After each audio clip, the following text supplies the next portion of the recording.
A call to renew America. My President Ronald Reagan delivered from the great beyond. My fellow Americans, it has been many years since I last addressed you, but the principles that guided me through my life and presidency remain timeless. Today, I feel compelled to speak again because the nation I love, the shining city on a hill, is losing its light. Division, fear, and mistrust threaten to overshadow the values that made America great. My message is simple. It's time to renew America, and it's time to do so together. America, a nation built by immigrants. When I stood before you as president, I often spoke about America's unique spirit.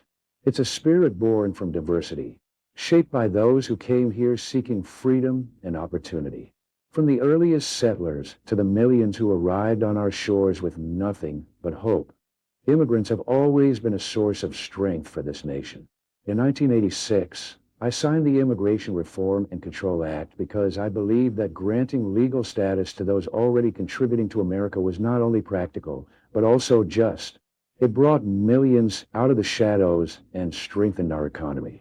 However, I also signed provisions that created 5 and 10-year bars for re-entry, aiming to discourage illegal immigration. At the time, it seemed a reasonable compromise, but today, these bars have become barriers to family unity and prosperity. They have forced countless families into years of unnecessary separation, creating pain that no law should impose. A call for leadership, not division. To the leaders of today, I say this. You are stewards of a great legacy. Your role is not to divide, but to unite. Not to sow fear, but to inspire hope. Leadership is about building bridges, not walls. Bridges of understanding, opportunity, and compassion. The political gamesmanship and name-calling we see today are a far cry from what the American people deserve. We were never a nation that thrived on hate or division. Remember, the strength of America lies in our ability to stand together, even when we disagree.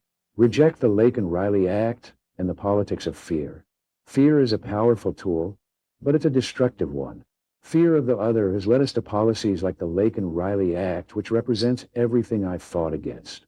This act prioritizes mass detention and punishment over compassion and practical solutions.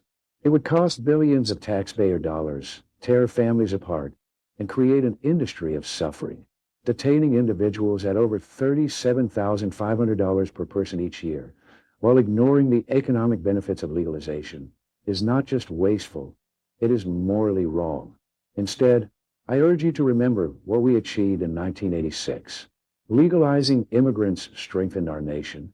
They became taxpayers, contributors, and members of our communities. Policies like the Laken Riley Act don't solve problems.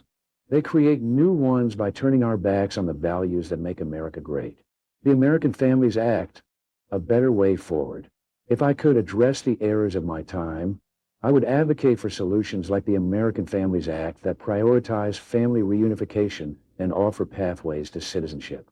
Legal processing costs a fraction of mass detention, averaging $2,500 to $5,000 per person, and strengthens communities by keeping families together. Compassion isn't a weakness, it's our greatest strength. America's greatness lies in its ability to adapt, to learn, and to grow. It's time for a renewed commitment to the principles that have always guided us: liberty, opportunity, and justice for all. To my fellow Americans, the American dream is not a relic of the past. It is a promise for the future. But that dream will only survive if we work together to protect it. Look beyond party lines, beyond differences of opinion, and see the humanity in one another. America's light is still there, but it needs you to tend to it. Stand up for what is right, even when it's hard. Reject fear. Embrace hope. Build bridges, not walls. History will judge this moment. Let it be said that when the time came, the American people rose above division and renewed the promise of this great nation. Let it be said that we chose courage over fear and compassion over hate. Thank you, and may God bless you all, and may God continue to bless the United States of America.